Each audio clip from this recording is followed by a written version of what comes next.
is such a special place. You can be from anywhere in the world and you'll be welcomed with open arms.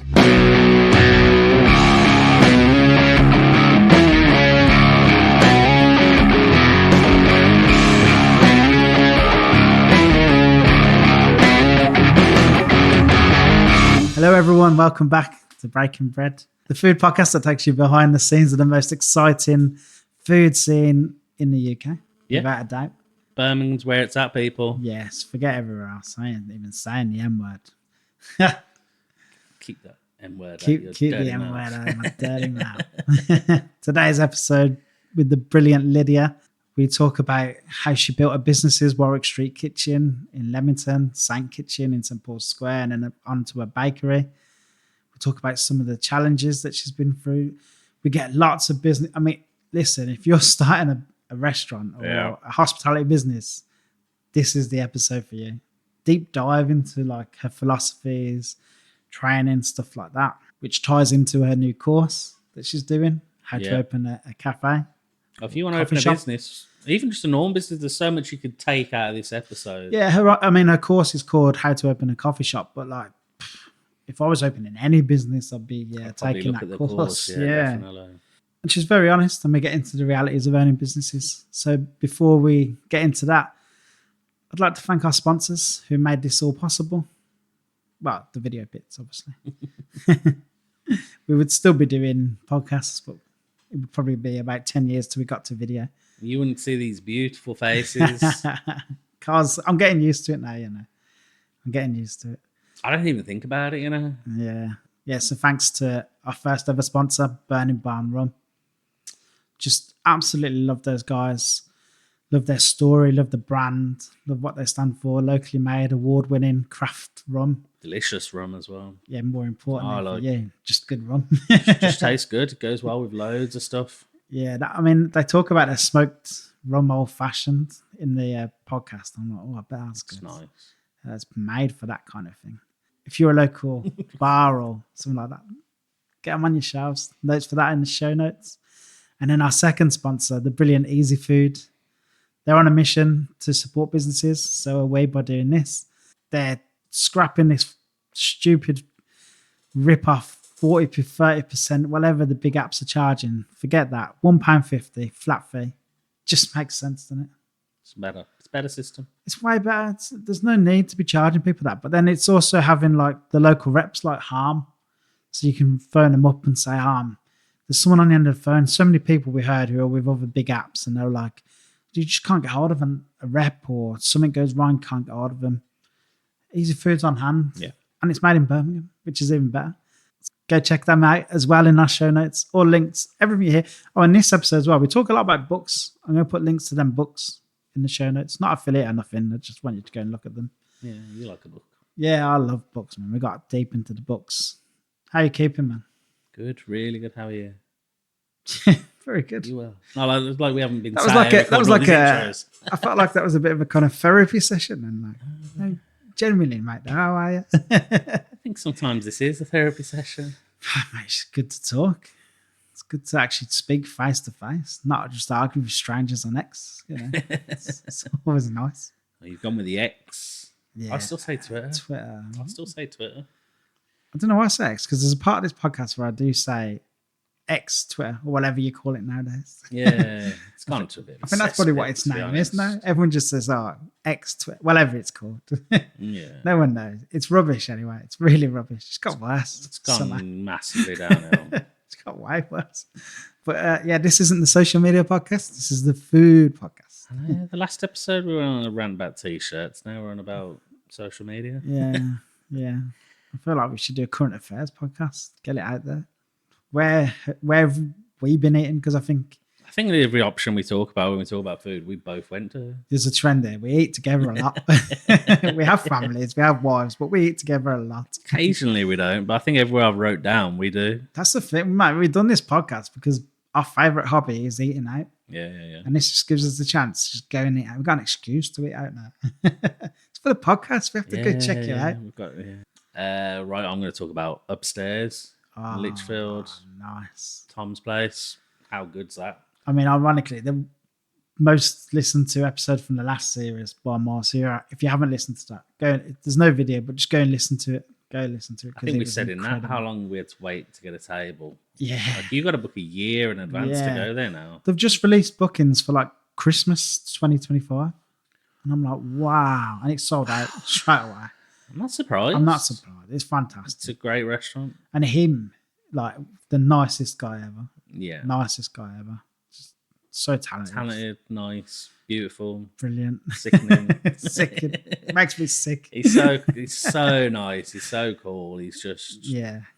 But the restaurant was phenomenal. You can see why it's oversubscribed. It's unreal. Yeah.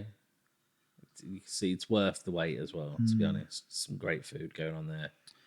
Like that banana dish, that stands out. Like the one that was super famous. Yeah, it's famous for his banana dish now. I'm not surprised. It's unreal.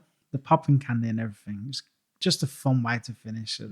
Yeah. I think that's what a lot of restaurants forget as well.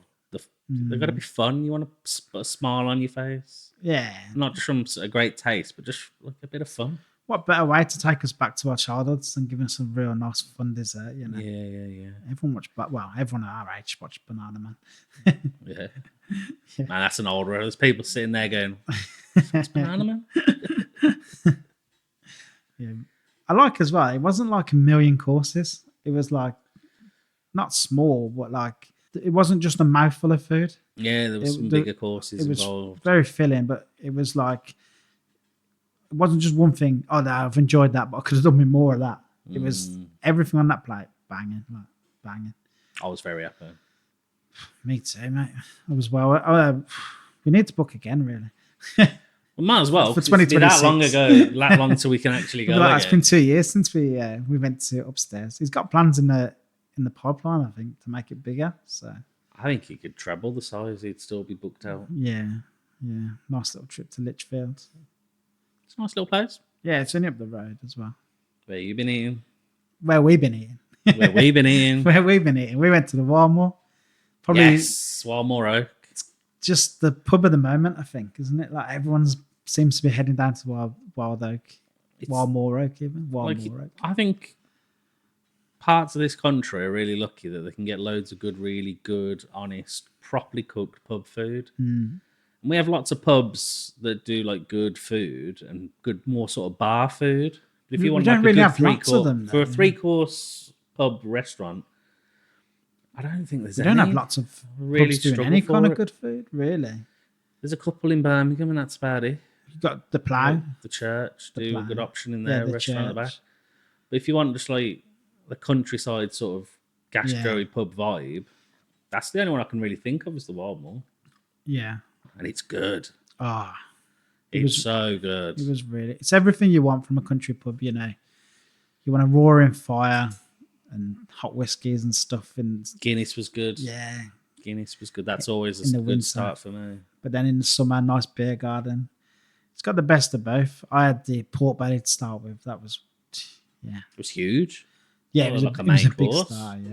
Yeah, I didn't complain. Absolutely massive. Looked great. I was good. I was like, it wasn't good because I like mine, but I seen yours turn up. I was like, oh man, I should have had the pork. And then I went double pork and had the pork chop. Again, that looked great. But then the standout, I think we just got a sweet tooth today because the dessert, like the sticky toffee pudding that came in the old tin. Toffee pudding, then, That was phenomenal. That was everything so was good. great. I absolutely love the place, and the owners are fantastic. yeah. They're fantastic. The staff were great. I think there was a bit of a trouble with making a cocktail, but they sorted it out. They explained it to us. They brought it over to us. Like any little hiccup was covered immaculately. Pete in the Immaculately kitchen, well. massive talent, you know, from Carter's. Yeah. Huge How talent. often do you see a chef of that caliber just going into a pub? Like, Fantastic. brilliant.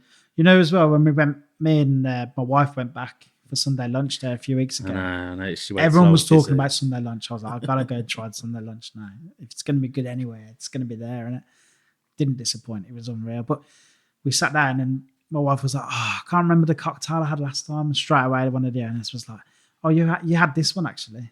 You know, and you're like, oh, that's a good service. Like, they've probably served thousands of people since we were last there. Yeah. But they remembered us, which was really nice. And yeah, that Sunday dinner. I don't see how you can get a better. It looked I like can't number improve one, it.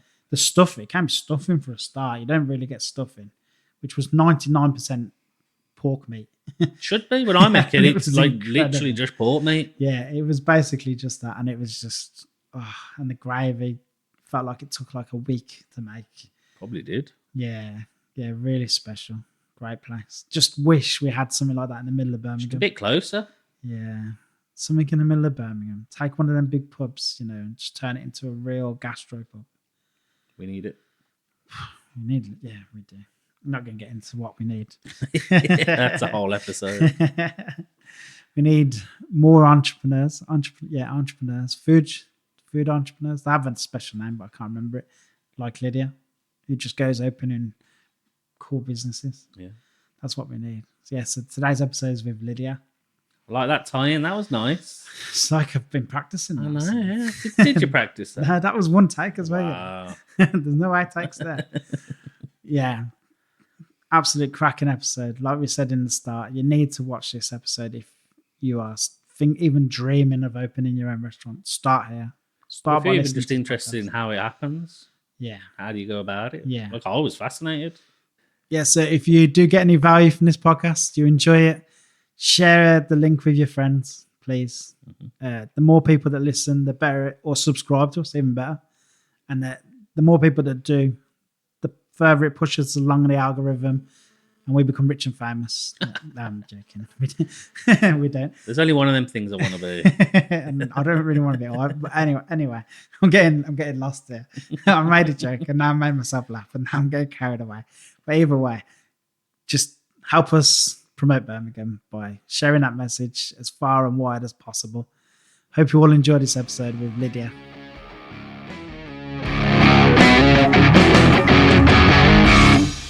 I think I said to you before, I'm a failed musician, and growing up, like I was in school, and like teachers would like make you get up on stage and sing and stuff like that. So I was the one that was always like right up in it, like Liam Gallagher or something. Yeah. So I was always trained to like pull it further away. So I've got to find that middle ground. What did you used to sing? I used to be in a rock band from the age of like 14 to 24. I say rock, it's like pop rock, female fronted. And that's what I was going to do. That was plan A. It's a bit like Republica or something like that. Would it be that age group? No. then? So like we were like pre-Paramore. Right. Probably a bit more complex than Paramore. We weren't that poppy because the guitarist was like really into like Minus the Bear, and even like At the Drive-In with some of those like more like the rhythms and what he was doing with time signatures and stuff was a bit more complex.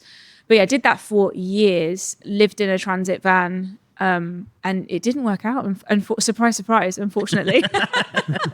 Hang on, you're not a famous singer? You mean you haven't heard of me? So yeah, I did that for a long time. Wow.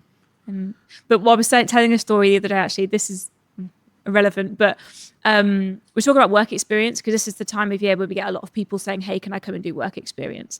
I was reminiscing that I went to my careers guidance person and said, oh, I'm going to be a singer. And she was like, so what's plan B?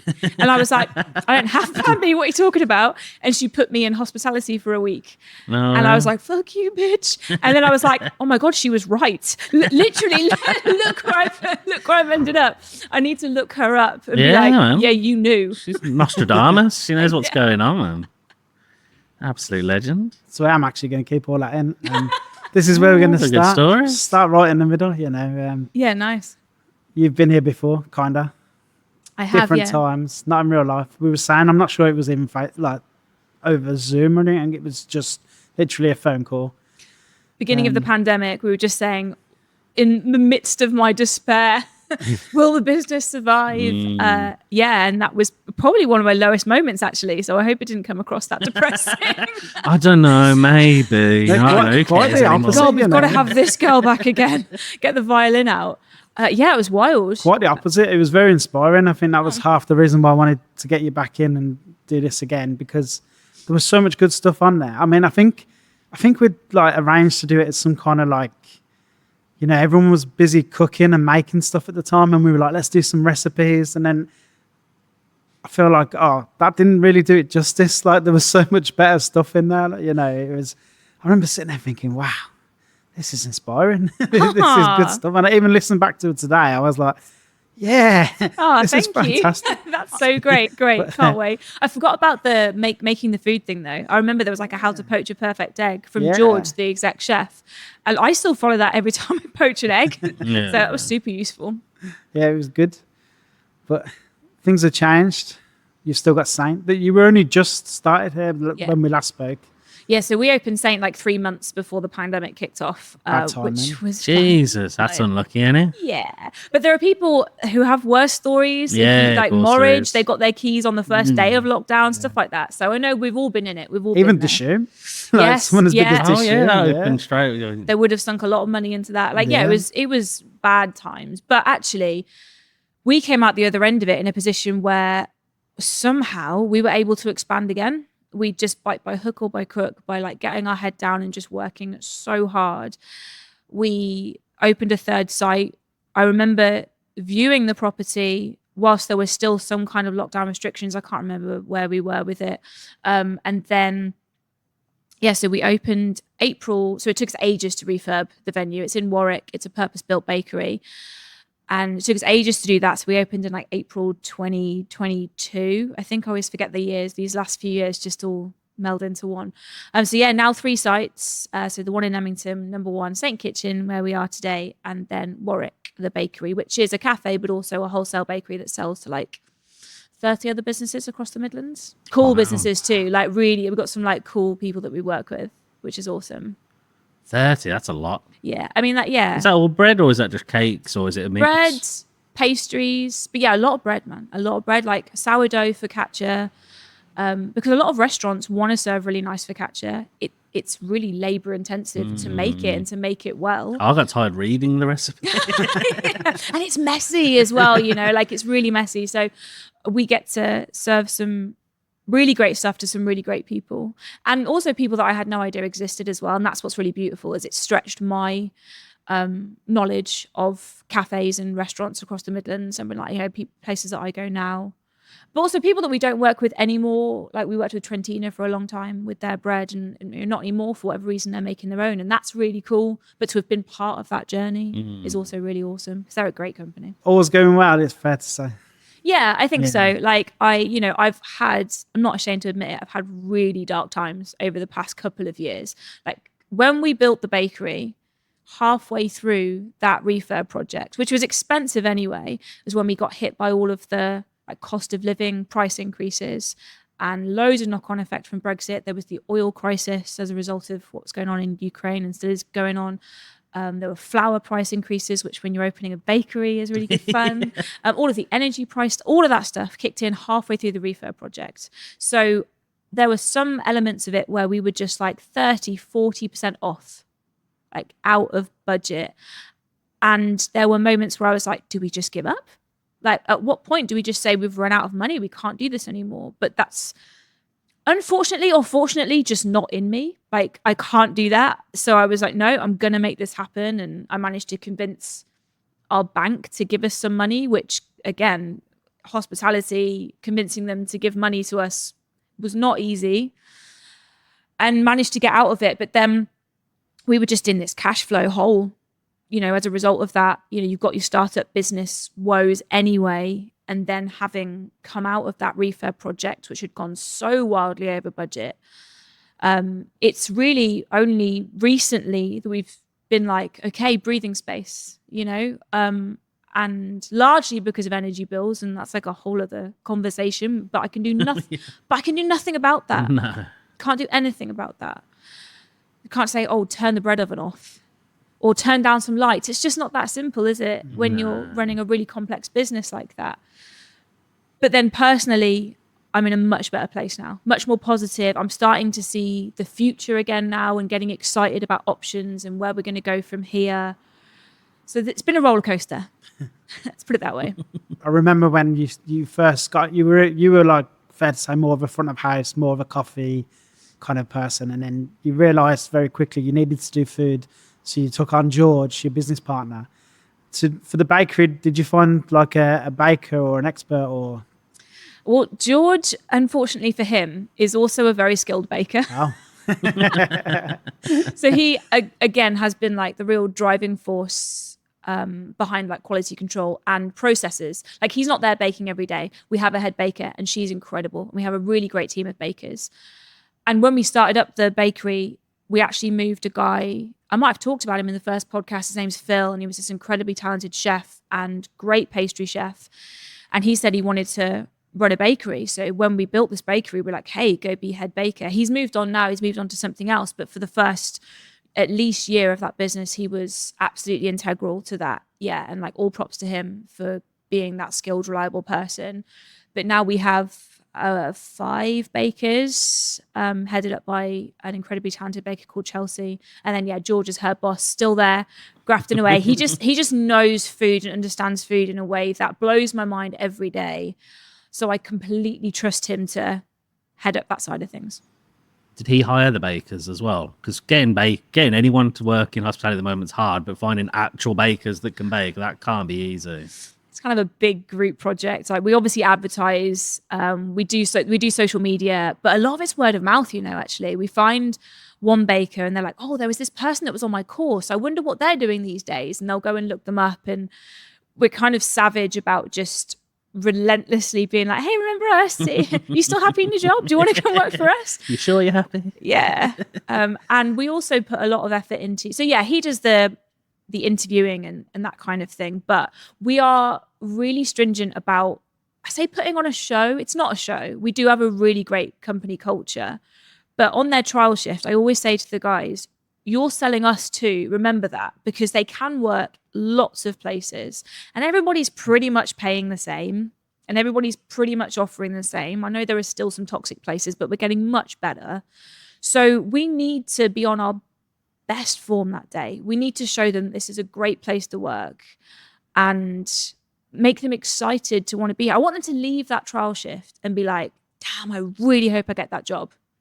Because if not, we've done something wrong or we failed, because it is a great place to work and I know that.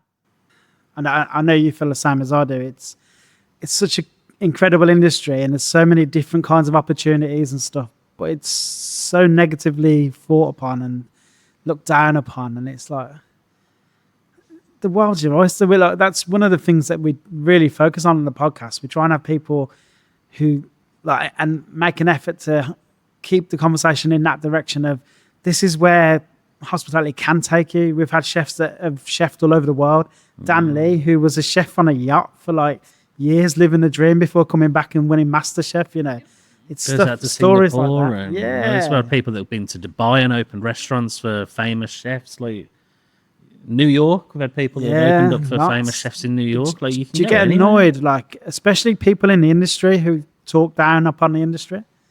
Yes, and I have to be really careful what I say, because I think there are some really big public voices in this industry and in Birmingham who are saying some really unforgivable things, and it pisses me off because I try really hard to be an inspiring leader. I put a lot of thought into this, however cheesy people think it is, but on Sundays, I'm reading non-fiction. That's my day where I read non-fiction and I'm consuming that stuff and trying to take on as much as possible in order to be a better business owner, a better leader, and a better employer. And I think it's unforgivable that someone who has way more sway than I do on social media and in the public eye could say anything detrimental about being in hospitality. Because why are you still in the industry then? If that's how shit it is and that's how much you hate it, why are you still doing it? Because I feel sorry for you, man, that you feel that way. You should move on and find something that fulfills you and makes you feel good and makes you excited to train the next generation. We need to do better as an industry at paying better. We do. That is a bigger problem though. It's not so simple as just saying, I'm going to pay you 10 grand more than the competitor, because where's that money coming from? Yeah. So it is a bigger issue and it's not that simple, but we can talk about this and we can do other things. We can be an exciting place to work in other ways as well and show people the way through, which is do this for a couple of years. You could be doing this, you could be doing that. It doesn't even have to be operational anymore. We just said goodbye to a baker who's gone off to go and work within another really exciting company, buying for them. So buying their products. And that really gets her going. That's still food, that's still hospitality. It's not necessarily operational, but they probably wouldn't have taken her on if she didn't have that kitchen knowledge. So it's all a great base. I see it a lot like football. Like you can play for one club, or you can go and move abroad and play for that other club. Yeah. You can always come back to that other club another time, or you can go on loan somewhere else. Like there is a few parallels there. It's good how people can just move and do different stuff, train on a different department as well. You don't necessarily have to be doing the one thing you've been doing the whole time. Sure. And if you conduct yourself in a nice way, you're never burning bridges. We've had people leave and come back. The head chef here at St Kitchen left and came back a year later. He was the sous chef when he left. And then when we were hiring for head chef, we stayed in touch. We were on amicable terms. And he was like, actually, no, I'm not happy. And I'd love to come back. And he's been here probably 2 years. He's been back here. But if you have either from the employer perspective been a dick and burnt somebody out, no, they're not going to want to come back to that. But also from the team members' perspective, if you've left them in the shit or not conducted yourself in a particularly good way, they won't have you back. So like you say, you can leave, you can come back, you can explore options. Such a vast industry. So it's quite obvious that you love the industry, and if you're anyone who's watched and listened to our last episode, listen to it because there was no watching, but you talk about how you were trying to be a singer, same as what you just said at the start of this, and then you found yourself at Urban Coffee, and you kind of were there as a stopgap before you found something else, but then you fell in love with the industry. What was it about the industry that you fell in love with? The people. Yeah. The dynamic team, 100%. Because at the time, actually, I was trying to set up my own business selling cakes to people, like birthday cakes and wedding cakes. But that was incredibly isolated because I was hours and hours and hours of baking in my own little tiny kitchen in summer, because that's when people get married. So dripping with sweat, trying to make these beautiful cakes that aren't melting in the heat because I'm not in a commercial kitchen. There's no aircon. And then there were my other days where I was going to the coffee shop. And I was living for those days where the customers were giving me life, the team were giving me life. I was learning about coffee, this beautiful, massive subject that I'd never really known anything about before. It was blowing my mind. Oh, it's huge, isn't it? Huge. Absolutely ridiculous. And I say that from a humble place where I've worked in coffee for over 10 years now, and I'm still learning about it every day. And this is what I try and tell people when they first get into coffee as well. Like, I know it can be really daunting, but I need to tell you that I learned something about coffee yesterday. So like, just stay with it. It's beautiful. It's rewarding. Okay. But yeah, it was the people. It was the team 100%. And I think like no other industry that I've ever been around, the different types of people you were getting. Because I've been in a corporate environment and there were maybe like 3 personality types in that corporate environment and they just suited it. But this industry, from all walks of life, different people doing different things, because it's a stopgap, because it's a career, because they've gone off and done something else, because they're traveling, because they've got a visa, and the people you meet, and then the joy that brings to your life. Some of my favorite moments as a business owner is when we've got team get-togethers, whether that's like a quarterly get-together that's really like it's been planned, or it's just a spur-of-the-moment drinks. I will always step back and just look at the room and look at them all getting along and having a great time and making jokes. And I'll just be like, damn, these guys are so beautiful. And I'm so proud that I get to work with these people because they're awesome. You must have a pretty big part in that though, but in the way that you employ people and the certain type that you look for. Do you go more by personality than like academic or experience? Yeah, definitely. So front of house is maybe the slightly easier one, I guess, and I say that with trepidation because I do believe there's a lot of skill to good front of house and also being a barista. But I always say so I'm now at the point where I've trained managers to hire, but I've tried really, really hard to get them to hire in the same way that I would.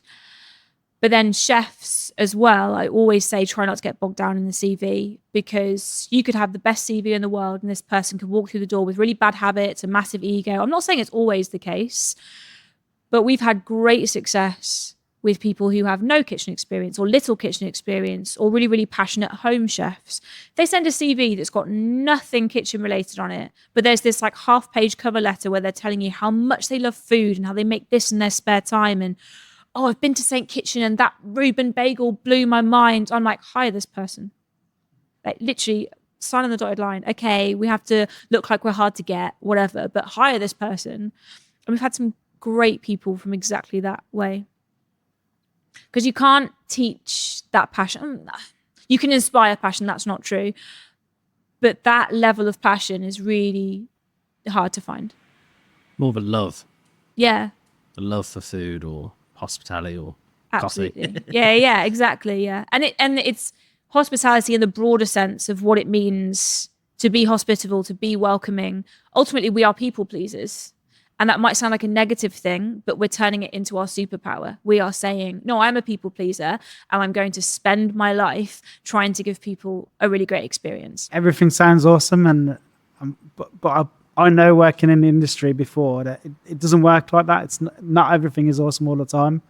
You've touched on maybe some of the hard times opening the bakery, but do you have a favorite mistake or something that's went wrong?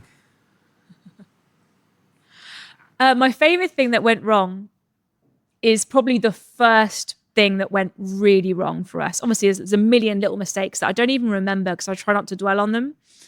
But when about a year after opening Warwick St Kitchen, we had like a collapsed drain down in the kitchen, and we were flooded, and we were literally ankle deep in shit. Kitchen condemned, can't cook. Literally yellow tape over the door, and nobody wanted responsibility for it. The landlord didn't want responsibility. Severn Trent didn't want responsibility. So in the meantime, we just had to close. We were a startup business. We did not have the cash flow to support being closed for any amount of time. So we had to have conversations about, okay, how do we stay open without a kitchen? Because the kitchen's downstairs, so we can just close the door. And how do we do that? And I called EHO, and I had to have them on board as well, and I had to talk to them about what was going on. And I can laugh about so much of it now. But at the time, it felt like the world was ending. It was the worst thing ever. And because I was like, well, if we can't open, there's payday next week, and I can't do that. And I can't pay rent the week after that. So we're just going to close, aren't we? And I was beside myself, but it's my favorite challenge because we were a different business because of it. The chefs had to sit around and discuss, like, we borrowed the guy's kitchen next door. We had a really great relationship with the neighbors. We prepped in their kitchen, and then we could just like sell sandwiches on the counter. And so we built better relationships with the community. There's actual science behind teams bonding through turbulent times. Like, you are more likely to have a better relationship with somebody if you've shared a challenge together. Damn. I mean, we came out of that the closest team ever. And therefore, challenges since the pandemic, the bakery not really working out from day one the way we wanted it to, being super short-staffed because coming out of the pandemic, we suffered just as much as everybody else, and therefore pulling long hours. We still had core members of that team who had been there and lived through that with us, who I think maybe they don't realize it, like, what's the word I'm looking for? They don't realize it consciously, but they've still got that level of like tenacity and passion because they know, and also they trust us as a business to pull them through that hard time. That's a big thing as well. Because it's such a turbulent industry and lots of people have been let go and lots of businesses are closing at the moment, which is super heartbreaking. I guess there's a lot of career instability and maybe being worried as a result of that. So if you've worked somewhere where you know they can go through the shit quite literally and come out the other end, I believe you've probably got more faith that they will pull you through this too. Okay, we've got a shit month because of whatever has happened. But I know Lydia and George are going to pull through this. I know them. I've seen them do it. They don't give up. I think that probably feels quite good from an employee perspective. I don't know how you went through that. I don't know how you didn't just, like, being so new to the business, didn't just curl up and say, cry for an hour or a day and say, oh, I did that. I can't do this. I'm going to go back and work for something. I don't know how you come out the other side. I really don't understand. My brain can't comprehend it. Well, I mean, I don't know if I told you a story in the first podcast. I'm sorry if I did. You did, but I just want to add there, something you said really nice afterwards was you said, I know we're going to get through this. And this was in the height of, well, I think it was the early couple of weeks of pandemic. You said, I know we're going to get through this because we've been through worse with the pipe. Yeah. And I thought, sitting here now in reflection, that's really nice. Well, this is it. And there's a thing where I'd like written in the darkest moment where, so my husband was downstairs smashing up a concrete floor waiting for Severn Trent to turn up because they'd said, oh, we can't get to it because there's concrete on top of it. So Ian was like, right, I'm going to fucking smash it up then. So I could hear him downstairs smashing up a concrete floor. And for some reason, the lights were off. I don't know why. The power was off as well, which adds like a real sinister like vibe to this. So I was sat upstairs midnight waiting for Severn Trent in the dark, listening to Ian smash up a concrete floor with the stink of shit coming up the stairs. And I, for some reason, started writing about how I was feeling. got my laptop out and I started writing. And I still have that, whether you want to call it journal entry, whatever, where I was exactly that. I was crying my eyes out. I was like, I can't do this. Literally, how am I going to get up and do this tomorrow? What am I going to say to the team?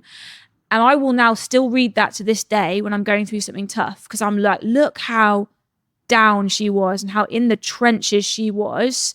And you got through that. So exactly that. You'll get through this, whatever this is. What made you want to write it down? I don't know. Just to get it out. I guess. Yeah, because it's not something I do all the time. I wouldn't say to you I'm like a prolific journal writer or anything. But I think somewhere inside me, I definitely wasn't conscious at the time, but somewhere inside me, I was like, you're going to want to read this in the future. I knew even at that point, there was some little part of me. I said it's not in my personality type to give up, to a fault, by the way, because like I don't give up on people and, you know, people that have let us down and things like that. But that did me a favor in that instance, because I was like, you're going to need this in the future, maybe. But I really don't know. I couldn't tell you. There wasn't a moment where I was like, I'm going to need this in the future. Or maybe I just needed to pass some time as well, because I couldn't help Ian with what he was doing. And I was sick of waiting around for Severn Trent. I'd waited for hours. So maybe it was just a way of passing time. I remember my laptop battery started running out of battery too. So it was like in the dark, no battery. This is going to be a movie one day, isn't it? J-Lo's going to play me. Thanks for asking. A little bit of the reason why we're here today, a little bit obviously because we didn't get to do it face to face before, is you've started doing a new course, online course. I have. How to open a coffee shop. Yeah. So obviously you definitely can't recommend people just go and start hacking away at a sewer main to go through something tough. What one piece of advice would you give to anybody opening their restaurant? If you could, I'll tell you what, if we were handing out manuals to everyone who opens a new coffee shop or even hospitality business, because they're going to be interlinked, what would you put on the first page in massive bold writing? Treat it like a business. Treat it like a business. No matter how passionate you are about it. I appreciate you probably got into it because it's a passion project, but you have to treat it like a business. And the whole reason I wrote and filmed this course, How to Open a Coffee Shop, was because there was two sides to it. One was that I was starting to get like people sliding into my Instagram DMs being like, hey, I really like you and what you're doing, which is always nice to hear. And I'd love to open a cafe or a restaurant. Can I pick your brain, please? And I was getting quite a lot of those. And after I kind of got over the initial imposter syndrome, I would sit with them and I would meet with them. And I remember being surprised by the things that they were asking, because I'm obviously the other end of it. I'm like 7 years in and I take for granted the stuff that I've known for years from a lifetime in hospitality. And I was trying to explain to them, like, you have to treat this like a business. You have to think about X, Y, Z. You have to know your figures. And I was repeating a lot of the same information. And then the other side of it was this wholesale bakery. One of the hats that I started to wear was like wholesale manager, going out and visiting customers and getting business. And I was finding that I was speaking to people who had like one cafe, one restaurant, and they were like, you own 3. How do you do it? And they wanted to know things about processes, or like maybe my advice on an HR issue, stuff like that. People, and I thought it was a nice way of being like, everybody's going through the same shit. That was the thing that really struck me, was I've been through all of this stuff and it's got to mean something. And there's so much value here. So yeah, filmed this thing to hopefully help people treat it like a business and be able to run it profitably. That's the golden thing. Run it profitably. Because it's not just for people who want to start a coffee shop. It may be as someone who has one, wants to expand, or is struggling. There's loads in there about processes and running it so it doesn't run you, and yeah, doing it profitably and managing people, that kind of thing. They obviously come to you because you're obviously very successful. you I find it hard. You know like, yes, I'm very successful. Why Of do you course think they come to me. I find that really hard so to say. Your businesses are very successful. You can't argue with that. Yeah. But, why do you think that is? Why have you been so successful? Incredible hard work from not just myself, from George, from the whole team. Incredible hard work. Tenacity, not taking no for an answer. Always trying new things. If something doesn't work, try something new. We're very good at reacting to things quite quickly. And then, yeah, treating it like a business. And we've got even better at that over the years. Even better. In this climate right now where it's really hard to make money on food, really hard. And I never question price when I go out anywhere ever, because I completely understand how hard it is. But you need to know how much everything costs, and you need to know how much you've got on that plate, like weighing stuff. I know it doesn't sound sexy, but like you've got to, because your margins are so low right now. And there is only so much of that you can pass on to the customer, because the customer is also in the midst of a cost of living crisis and is also watching their pennies. So yeah, sheer bloody hard work and learning to be a better business person. For the course, so is the course on YouTube? No, so it's on a separate platform. Yeah. And I have actually created a discount code. So if anybody listening to this podcast does think it sounds like a bit of them, it's BB15. Hopefully you guys will post the link for me, and then if you use that discount code, you get 15% off. But yeah, it's quite a lengthy thing. So it's on a separate platform, and yeah, there's a lot of stuff in there. A lot. I don't want you to go through like every little bit of it. I don't want you to just like give it away for free here on the podcast. Yeah, give us your secrets. But like, what precisely can you expect to learn from it? Like, sure, there's 3 sections: planning and knowledge, which is everything you need to know from understanding your figures and finances and the business side of it, creating the business model, the business plan, finding the location, negotiating the location. And then the second section is operations. So that's all of your operational processes, how to run it efficiently, how to run it every day without being there yourself. Yes, recruiting people, hiring people. And then the final bit is people, specifically managing people in hospitality, because I do think it's different to a lot of other industries. So yeah, I put them all under those 3 categories. So I'm not saying it's everything about running a hospitality business, because I'm probably going to have to do a second one with additional things. But I think for anyone who is from the beginning to maybe year 3 of their venture, I think it's got everything you need to know in there. how much does it cost? $299, and then the 15% off. Awesome. For you guys. If someone had said to me at the beginning, $299 to learn all of this, I would have been like, yeah, take my money. Because I wish someone had been as candid with me as I have been there, because there's stuff in there as well. Like I posted a clip on Instagram where I said EBITDA, and I had a bunch of, which is like earning and depreciation and losses after before taxes. It's a real like wanky banky phrase. And I had a bunch of accountants slide into my DMs rinsing me because it's EBITDA, darling. It's not EBITDA, it's EBITDA, right? And I was like, doesn't that just tell you everything you need to know? Yeah. Because what I'm doing is actually breaking down for you what it means, when you're going to need it, and how you would get that information. Who cares how I said it? And like, isn't that the whole problem? That accountants are like laughing at you and they're making you feel stupid for not knowing this stuff. They do it on purpose. Of course they do. It's gatekeeping. I mean, I have a great accountant, by the way, but like, yeah, but like it's expensive, to have that. And, he's explained this stuff to me, and I've Googled it and I've asked other people. I've got a friend who's a financial advisor, and I was like, this explanation of EBITDA, sorry, I need to like dub that over the course. Does this make sense? Because I'm really trying to dumb it down here. And he was like, yeah, it makes sense. I was like, great. That's all that matters. Who cares how I said it? No, what a weird thing to get funny honestly about. Like 5 or 6 of them were like, you said it wrong. Lol. Jesus Christ. So that's why this course is more valuable, because you've been there. You're not an accountant. No. You're I'm really not. a hospitality business owner, a successful one. That's why it should resonate with people. That's why I hope so, because that stuff never came naturally to me. It still doesn't, by the way. Like, it still doesn't. Cash flow forecast towards the future and understanding where the money's going to come from, and therefore being able to budget for the future, that does not come naturally to me. Even in my personal life, like me and my husband are both rubbish at that.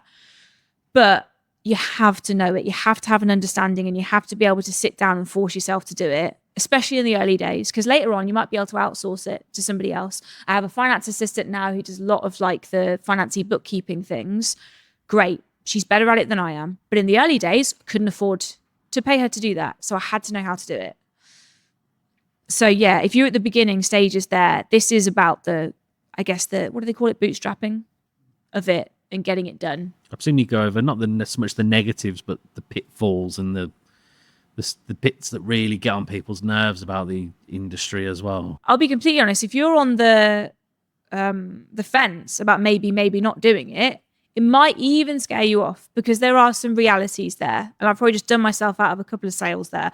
But like, it's not all sunshine and rainbows, and you have to be willing to work really hard. That's the thing as well. Getting a lot of messages of people being like, oh, it looks really fun running a cafe. It's my dream. And I always say to them, it is. Number one, it is. I would be lying if I didn't say that what I do is incredibly fun and incredibly rewarding. But I started this podcast by saying I'd been in a really dark place and I'd been crying and it'd been really challenging. So I'm really honest about that. But I also talk at the end about being a better leader and how to overcome those things and get through those hard times whilst still being an inspiring leader to the people around you and being able to support them through tough times as well. Because there have been times where I have been a seriously underqualified therapist, and I've had to be really careful about what I say and don't say and how I help people. Because one of the things about being a sort of open door business leader is that people will come to you with these things, these really challenging life things. And that's something we don't talk about enough, actually, is supporting the people mental health wise that you work with. Because like I said, they will come to me and they will be really honest with me, which is awesome. It's great. I love that they feel that. But do I always feel that I'm the right person to answer those queries? No. And that's quite a dangerous place to be, because it's dangerous to give advice about things when you're not qualified. So that's a really careful thing to tread. But no, I'm really honest about the tough things. Definitely. Have you done a mental health first staker course? No, I should. I They're should do that. worth doing, like before I done one, I was a bit like you. I felt like I'm a helper anyway. I've got to try and help people. So I thought I had to try and help it, but it's really good at explaining that this is your limitations. You're not a trained psychologist, or this is what you can do and this is what you can't do. So stick to that and know what to do when you've reached your limit. Yeah. And I thought it was fantastic. That sounds yeah, great. it's really worth it. They do one up the road from here. Okay. I know that because we came here for lunch while we were on the course. Ace. St. Thank John's you. around the corner. Thanks so much. I'll look into that. Thank you. Yeah, it's definitely worth It's doing. super important. Yeah. Like I've had people who've had some really serious mental health issues work here, and thankfully, I managed to deal with it in a way that was supportive. But it's something that weighs pretty heavy on me. It's unfortunately, it's a big part of life nowadays. It feels like there's a lot more people suffering. Obviously, everyone's been through tough times in recent times. It's a sad thing when you're a manager. You've got to kind of deal with it.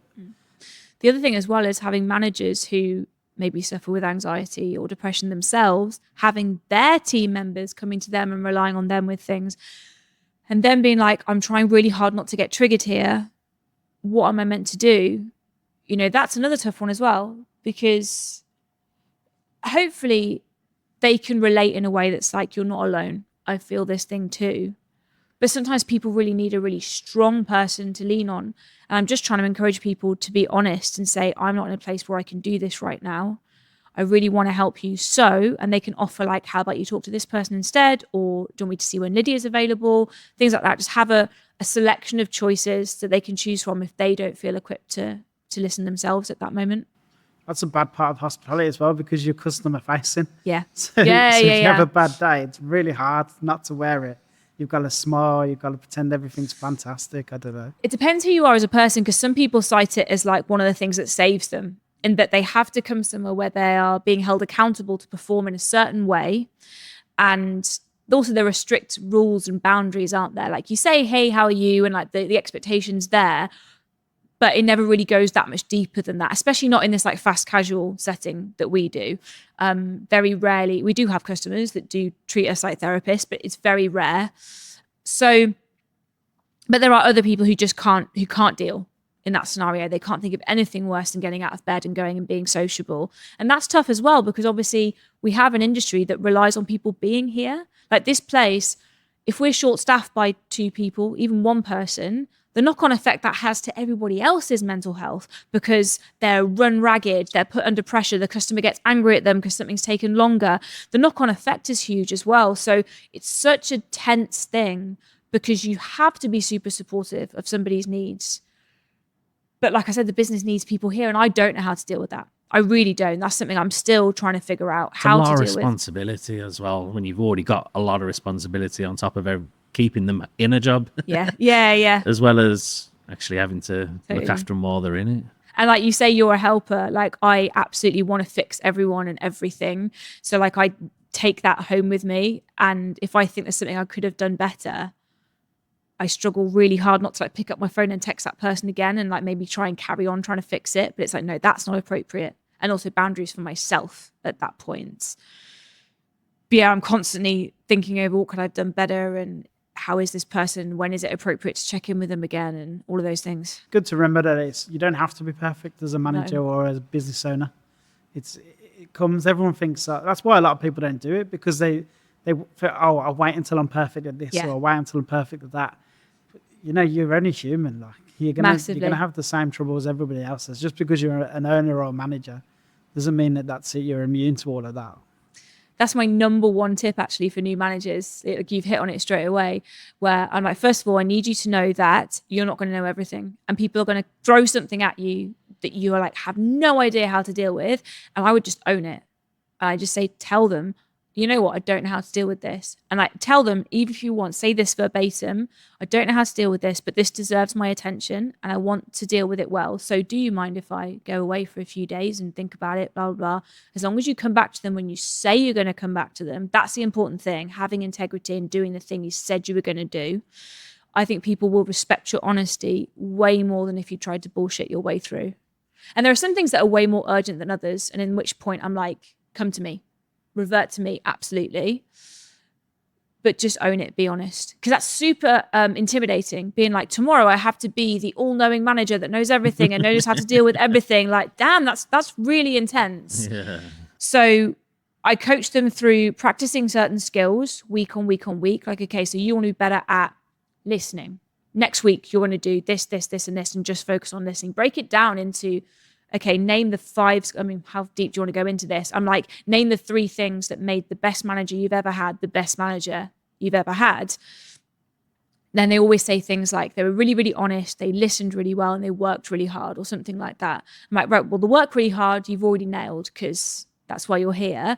And the other 2, let's break them down one by one. Next week, you're going to focus on this one thing. And then the week after, you'll focus on something else. Because if you try and do it all overnight, you're not going to do it. Well, you might, but you'll get really frustrated. Yeah. How hard is it to get them to open up like that, to be honest with their team and say, like, I don't know this answer? Because so many of the managers I've encountered through life, they're like, they almost have to be the all-powerful, all-knowing, and it would be a sign of weakness and would make them question their kind of, I'm going to say manhood because I've worked with masculine managers, but and it is usually men. Like, it's ego though, isn't it? Yeah, it's ego. Yeah, it's their ego that says, I'm the manager, I know everything. Yeah. So I hope the answer to that is that they find it quite easy. And the reason being is that is how I conduct myself with them. It happens less because as you do something for 7 years, the surprises are, fewer and fewer as you go along. You know, someone comes to you with something that you actually did deal with 3.5 years ago and you've had much time to think about it since and like how to be better about it. But I will very much say to people, I don't know the answer to that. Or, well, what do you think? And we just work it out together.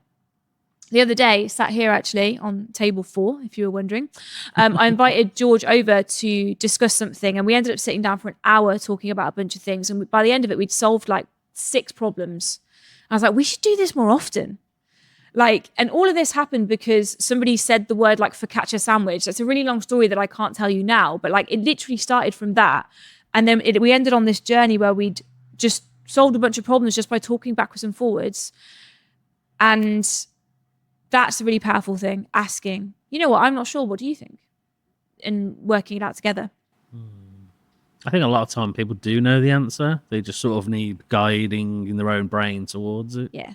And just being given permission to do something they haven't done before. And given permission to maybe make a mistake too, because there are so many managers who will just absolutely slaughter you for making mistakes. And it's all well and good me saying, we're not that kind of place. But they have to make a couple of mistakes and see that they don't get slaughtered to fully believe that. And we do find with new starters that there's definitely people that have been burnt and have worked more toxic places will try and hide mistakes. Always. It's like everyone goes through the same pattern where we notice that, I don't know, the order was taken incorrectly, say, front of house. And what happens in that scenario is it's our mistake. So if it requires a remake in the kitchen, we have to throw it to the front of the queue because it's not that person's fault. And if there's a 40-minute wait on food at this point, because it's Saturday lunchtime in Leamington and that place gets rammed, we can't make them wait another 40 minutes. So we have to go downstairs and say to the chefs, can you bump this, please? First of all, you have to have relationships with the chefs where they don't question it and they just go, yep, sure. If you want to question it later. But how many chefs would just go, why? I've already made that dish, blah, blah, blah. We have to have the kind of culture where they're like, yep, sure, it's at the front, no probs, give me 5 minutes. But we have new starters who maybe don't believe that they're not going to get shouted at or screamed at, so they try and hide it. And they try and put another order through. And it's like, well, that's just gone to the end of the queue, hasn't it? And that's not solving anything. So they have to believe you that they're not going to get told off. That's just a real simple example of what I mean by that. Have you had any kind of managers kind of slip through the radar and they haven't really fitted into that philosophy, and how have you dealt with them? Obviously don't name names. No, it's cool. It's cool. We maybe a year ago or so ago, I had to let go of someone who we'd hired at a management level. And fortunately, they were still in their probation period. It wasn't fun though, because this person like had kids and they were a nice person. That's the thing, is I would look at this person and be like, damn, I wish you were better because you're a really nice person. But we were losing customers, like quality control wasn't there. And it was like, at that point, I knew that we'd made a mistake. And there's a fine line, isn't there, between like coaching somebody through something, which I really believe in, and being big enough to say we made a mistake here. We don't work. Because George was saying things about quality control and it just wasn't sinking in. They weren't quite understanding what we meant. So I was like, because you either get that we mean if it's not good enough, we don't sell it, or you don't. And if you're trying to sell stuff like that, that's our reputation. That's other people's livelihoods. And then more recently, somebody who'd been with us longer, who I had to let go, it just was the end. It was the end of their time. And again, it's heartbreaking. It's really heartbreaking, but that is the much darker, not fun side of being a leader. Stuff like that is knowing when it's not right and looking at the greater good,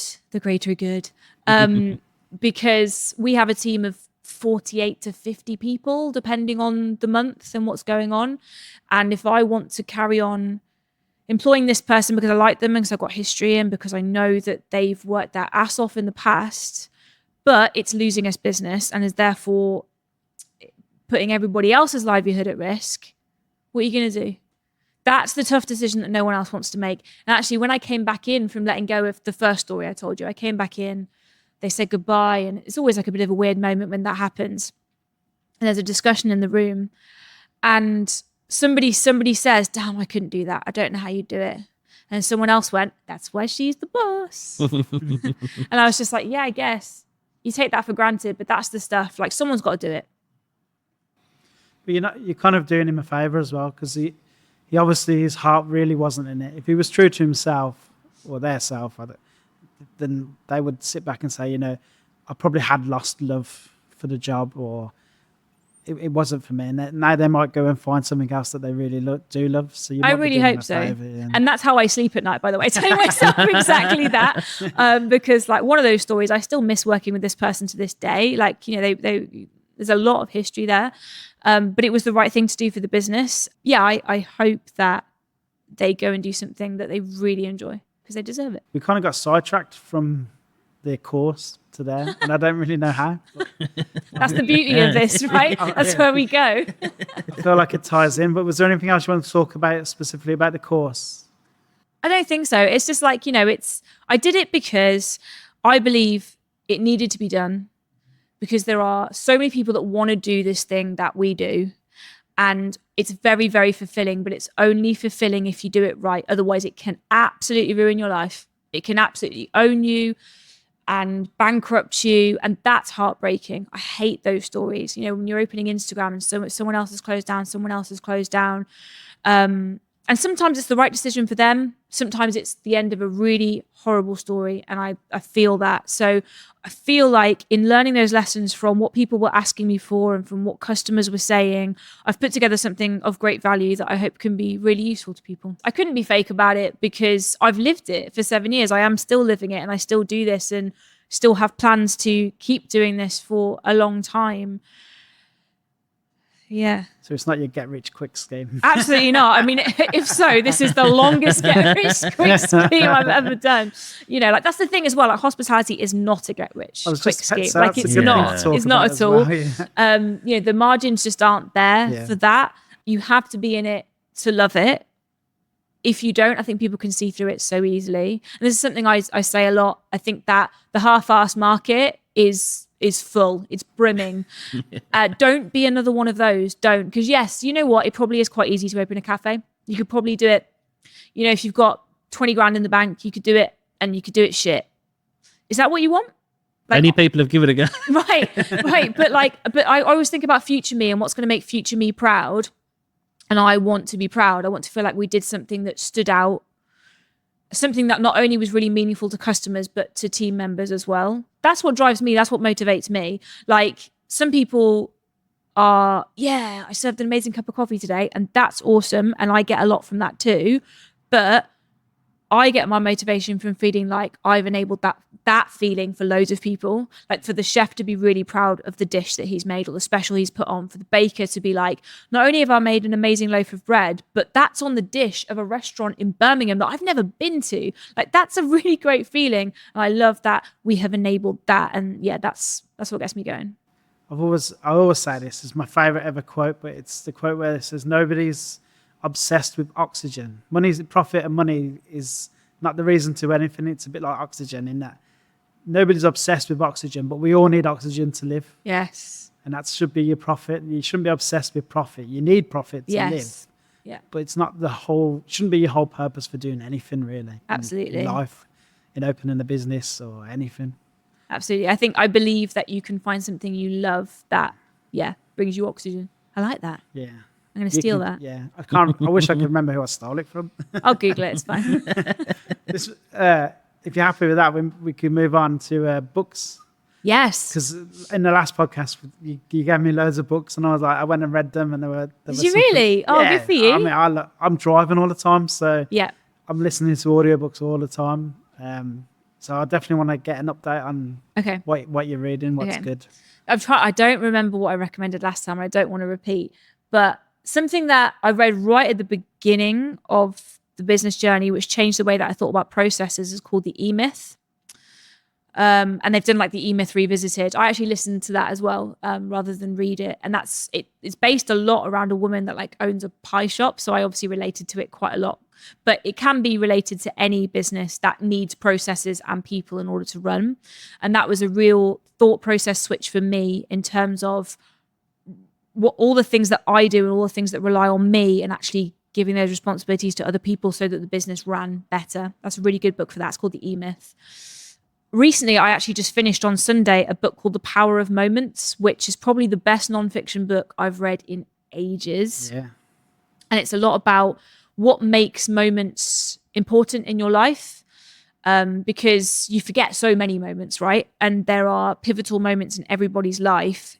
And what is it like almost scientifically that builds those moments? And you can obviously relate that to customer service, which is really great for what we do here. You can relate it to hiring people. It's already made me think about ways that I'm going to change the recruitment process and how we treat people's like first days and things like that to make it a more positive experience for them.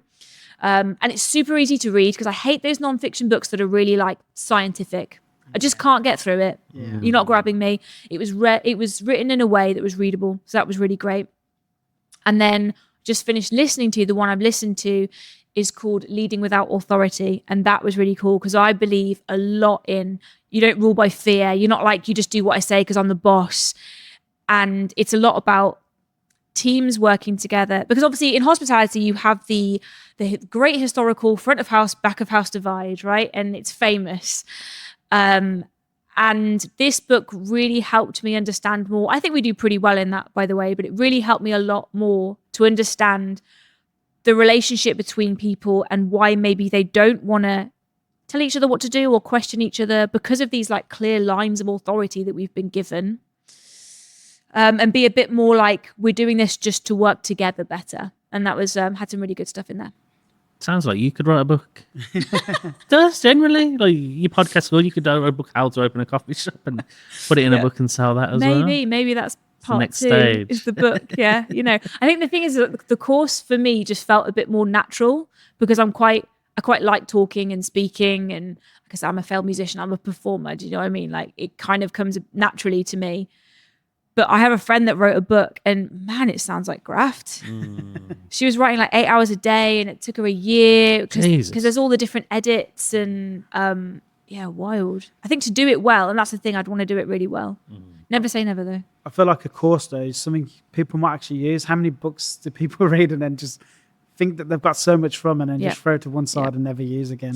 One of the guys I know that bought the course, he was like, do you mind if I show this to my whole team? I'm like, of course not. It's yours now. Do what you want with it. And it's become like part of his training process for his managers. I'm like, that's cool. So yeah, you're right. The book, you might pass it on to people. And I actually passed that book on that I was just talking about, Power of Moments, to someone at the gym earlier. Is she going to read it? I don't know, but it's up to her, isn't it? But I hate having books in my house. So when I read it, I'm like, okay, I need to give it to somebody now. It's one of the reasons I really miss the Borrow shop up the road. I would pop in there and I would grab a cookie and a coffee and I would drop my books off and I'd have a lovely chat with Sophie. That one hit me hard. Have you read a book called Unquestionable Hospitality? Unreasonable Hospitality? Yes. Yeah. Love it. I thought you would, because we spoke about Danny Meyer in the first and he used to work for him. Yeah. I love as well. Do you watch The Bear? Yes. You see him reading like a reasonable hospitality when he's, what's the name of the guy? Cousin. You see him like reading that when he's going through his journey, and I'm like, yeah. Because so much of it was based on it. Do you know, like the scene where the cousin goes to Chicago restaurant. Yeah. But it's based on the story from the book where somebody had been to New York and they were like, we've had a great time, we've vet everywhere, but we haven't had a New York hot dog yet. Yeah. Oh, he bought in the pizza. Yes. Yeah. So in the program, he gets in the Chicago pizza. Yeah, you're right. In the real life, I think it was what's the restaurant? 11. Yeah. 11. So he pops out and gets like a dust cart, like hot dog. You know, it's fantastic. I know. Next time I'm in there, I'm gonna be like, oh, I can't believe I haven't had a big steak in America yet. See what you can big do. ribeye, it's gutting. But also, is that the one where they tell the story about they go off and pay people's parking? Yeah. So like somebody was going to rush out of the restaurant because their parking had run out, and they were like, nope, and they went and like paid. And now that's just what they do all the time. You get free parking if you go there. Yeah. Wow. But I mean, I'd be interested to know if they still do that now. It's things like that where I'm like, but then that's the whole point of unreasonable, right? Because like my reasonable brain straight away goes to, but the bottom line, and where's that money coming from? And you haven't factored in that you're paying for everyone's parking, and it's New York, so the parking must be really expensive. But that's me being reasonable. And that's the whole point. It's meant to be unreasonable hospitality, right? And you're meant to be making such powerful moments by being unreasonable. So I need to check myself. But also, have you seen the menu price? Well, yeah, okay. It's ridiculous. Like, they can afford some parking. It's crazy. Yeah, we're here on St. Paul's Square, and I'm like, no, the parking's the same price as one of our bagels. So, nope. So we finish, I don't know how much you know, but we always finish now with just a couple of off-subject questions, light-hearted way to finish the podcast. Let's go. It's Carl's time to shine. Just added one to the list. Staying away from non-fiction. What's your favourite fiction book? The Secret History by Donna Tartt. Thanks for asking. See you there. This might actually be Quickfire. Do you know, we normally call them Quickfire, but I didn't call them Quickfire because I never Quickfire. But if this right, that could actually be Quickfire. I read a lot of fiction. I maybe read like a book a week. And that's the one I always recommend. Or The Great Circle by Maggie. Oh, I've forgotten her surname. I've read Shipstead. She won the Booker Prize a couple of years ago. So either The Great Circle or The Secret History. Nice. What's your favourite TV show? Watch a lot of TV. Too busy reading books. No, I will have one. Hang on, let me think about this. I'm going to say The Bear. It's awesome. It is It great, is yeah. awesome. I can't believe the new series is about to come out. Yeah. Yeah. Yeah. I literally just finished watching the last Yeah. series. But I So love that it, and I think it also speaks a lot about how much people love hospitality. The fact that people that don't work in hospitality are addicted to it, and it's like, yeah, you love what we do, man. You do. Well, my missus thinks it's mad because she sits there going, this looks like the most stressful, horrible Yeah. thing. I'm sitting there going, I'd love this. I'd love to do this for a living. One of our chefs said that when you've got the thing where, like, you know, he goes home for Thanksgiving and his mom's just like mental in the kitchen. Or no, the one where like the alarm was going off and he's like, it just feels completely normal to me. I'm like, that's worrying. That's a trauma response, isn't it? Well, that's the episode where he goes home for Thanksgiving or Christmas. I was sitting there thinking, I'd love it if every Christmas was like that. I'd love that. I was thinking it looked brilliant. And can't Siobhan deal with still that. thinks I'm mad. I thought it looked great. I'd have that every year. You need to be a chef, mate. You're built for it it. just looked fun. Hectic. You forget, do you know, even people who have been in the industry and left like I did, it brings you right back. Yeah. It's a bit like Boiling Point with Stevie Graham. Oh, horrific. I haven't seen that. I still horrific haven't watched it episode. yet. I couldn't breathe. I was like, do you know that feeling? It's in the first like couple of minutes where he comes back after his day off, Yeah. and as soon as he walks in, it's like, you didn't do this, you did it.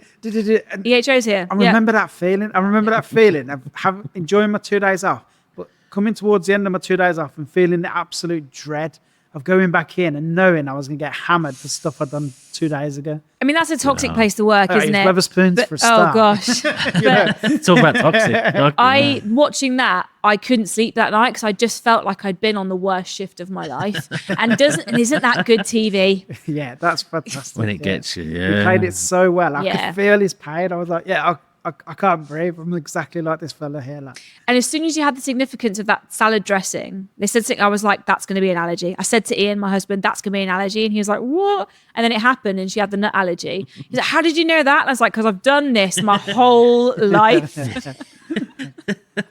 What's your favourite movie? I really love Christopher Nolan. You said that. Like, I love the Yeah, Batman movies that he did. I don't love think he's made a bad Inception. film, has he? Nah. Batman Everything's Begins was great. 20 years ago. Fuck No. off. Yeah, I seen it on 20 Twitter years the other ago. day. I was like, no, I'm That sorry. can't be right. Yeah. Fuck it off. And yet I haven't aged a day. Yeah, it would be, I'd have to think about it, but it would be something Christopher Nolan for sure. Awesome. What's your favourite band or artist? So I'm going to not do much for my street cred here, but I'm a massive Hayley Williams fan from Paramore. I think she's really underrated. She's a fantastic singer, like fantastic. I don't think people talk about that enough. Oh, I don't have a favorite. That's really harsh. I'm going to really pussy out here. I have people that were really integral to me growing up, like Skunk Anansie, being that like big female fronted rock band. She really made a massive impact on me. But in recent years, I mean, yeah, I'm a Swiftie. I love Taylor Swift. I could go through my Spotify, but I need to think of something more credible than Taylor Swift. Have you seen on Twitter, X, whatever it's called, somebody's released the stripped down studio versions of Hayley Williams? Yes. Have you seen it? Yeah, Her voice. No, I well, lap, just her I singing. lap that up. I will watch that for hours. I wasn't much of Yeah. a Paramore fan or anything. She's but great. Just hearing her voice, like, and the fire. Yeah. It's like, wow, I'm going to Yeah. give that a look. this is incredible. Yeah, she's amazing. Incubus, massive. I'm glad I There thought we of that because I went to go go, see yeah. their show at the Royal Albert Hall last year, and I would listen. If I could only listen to one band for the rest of my life, it would probably be Incubus. It's a good band. Yeah. Great shout. Other than Birmingham, what's your favourite food destination you've been to in the world? Lisbon, New York. Screw that, New York. Sorry. Sorry, Lisbon. Yeah, no. Lisbon was banging. And I found loads of like really great because my favorite type of food is like small plates where you can share loads of stuff and you haven't got to commit to just one plate. And Lisbon was great for that and had some really, really awesome food. But actually, I mean, New York, come on. I am a pizza fiend. I would eat pizza for the rest of my days if I could. But also you can go from like Joe's Pizza off Times Square where you just grab a slice for $3 or whatever it is, all the way up to like fine dining Michelin star in a matter of steps. And that's pretty special. I mean, I could totally see myself living there, but man, I was looking at house prices while I was there. I was like, who can live Who here? lives there, yeah. Like it's like London on steroids. I think they have rent control, so if you're renting, I think it's not too bad. Cool. I could go there and rent a cupboard I loved it. Do you know, even like we spent a Sunday in Tribeca just chilling in the sunshine, and you're like, yeah, this cool, chill vibe. It was like Moseley when Moseley was cool. So like Sturchley. Is Moseley not cool anymore? That Moseley's way not cool. Oh, man. Don't say that. I had People no Moseley's idea. gonna kill us. Sturchley Yeah, Sturchley's used to fire. take it over. Yeah. Yeah, but that's what Tribeca was like to me at the time. It was like a massive Moseley, and then it was an escape from the like absolute mayhem of like Fifth Avenue and all Times Square. And yes, this is nice. I was hanging out in Brooklyn and I was like, this is cool. Yeah, this is really Brooklyn's cool. cool. But doesn't the Queens rest of the cool. world know it now? Yeah. I wish I'd sort of caught on to that like maybe 20 years ago. Opened up a coffee shop there. Yeah. Oh, that's a Awesome. good idea. Site number 4. Brooklyn Street Kitchen. Hell of a commute. See you guys once every 3 months. Real Awesome. good. Brilliant. Thank you for coming back on. Thank you. Thank you for having me. This has been super fun. Thank you. We'll share all the links, everything, show Ace. notes. Everyone knows the score. Thank Thanks, you. guys.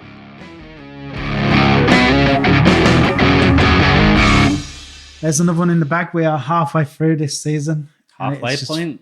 flown Jesus. by. Still some awesome episodes left to come. Massive thank you for Lydia for coming on and sharing so much of her knowledge and being so open. Appreciate it. Go and check out her course. Obviously, all links in the show notes. Don't forget her discount code, which is also in the show notes. Thanks to our sponsors, Birmingham Rum, Easy Food. Really appreciate what they do for us.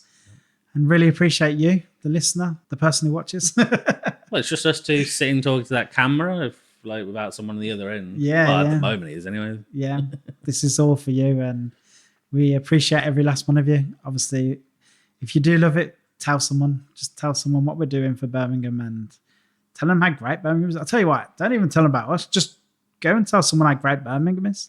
Do that for us, because there's not enough people doing it. So next week we've got Do you know who the next one? yeah, is? I know it is. Do you Yeah, know who it is? yes. Who is he? Absolute OGs. I'm of the excited you're street about to food find out as scene. well.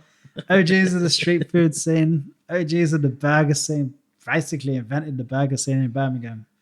OPM. See you all next week.